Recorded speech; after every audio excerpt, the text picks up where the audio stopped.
the real need for a reform congregation in Ottawa, because it was sort of semi-orthodox, orthodox, and that was it. And I expected it to grow very fast. I thought we'd draw a lot of people from the Ottawa Martin Jewish School. Not as many as I thought we would, because they were more culturally Jewish than religiously Jewish. The sisterhood did a lot of the Oinig Shabbats. They did all the celebrations, and one of the major people in there, in her quiet way, was Elaine Kurtzman. And you know, they baked, and they did the whatchamacallits, the seders.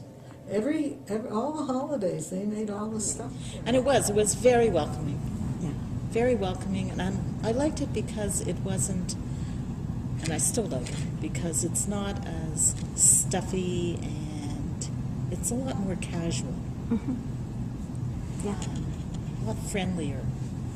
It seems more like a community to me than what you grew up in, or than what you experienced at the other shuls here? the both. Okay. Yeah.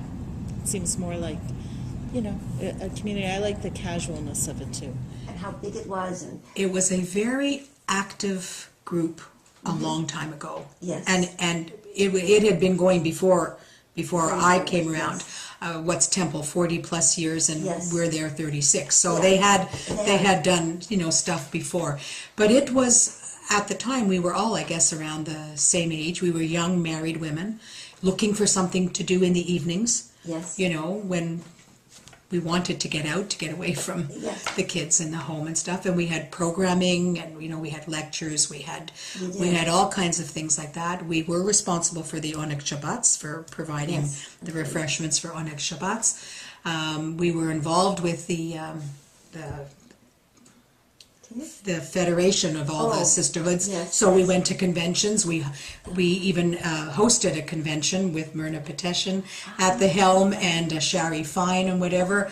Yeah, that was the days, and Francine Altman and all these wonderful ladies. was Phyllis Sternthal part of it? She might have been, but I don't remember her being all that active with me. Oh yeah, absolutely. And Elaine Singer, you know, and of course Margot, who was a really young woman at the time, also became active. Janet Cohn was active in sisterhood. Oh yes, Elaine Kurtzman, like lots and lots of names, you know, kind of pop back. But we were quite active. We met on a monthly basis, and as I said, we had lectures, we had fashion shows, we learned about flower arranging, whatever. There were all kinds of programs and stuff. So sisterhood was quite an integral part of Temple life. Maybe I'm moving off topic, but I remember, of course, the James Street building, which again I don't remember the dates. I remember how beautiful it was and how much we enjoyed the services there. But then I also remember the fire quite as vividly.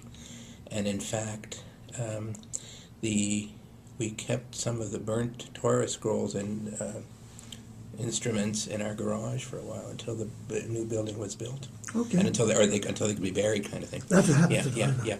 And then we also, as I recall, and this is an interesting community point of view, when the temple burnt down, the James Street Synagogue, the Unitarian congregation were the first to offer us to attend service and to have services there.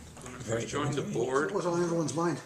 By the time I actually first joined the board, we had been away for a year on sabbatical leave. It was during that year that James Street burnt down. And when we came back, the temple was in the process of building Prince of Wales.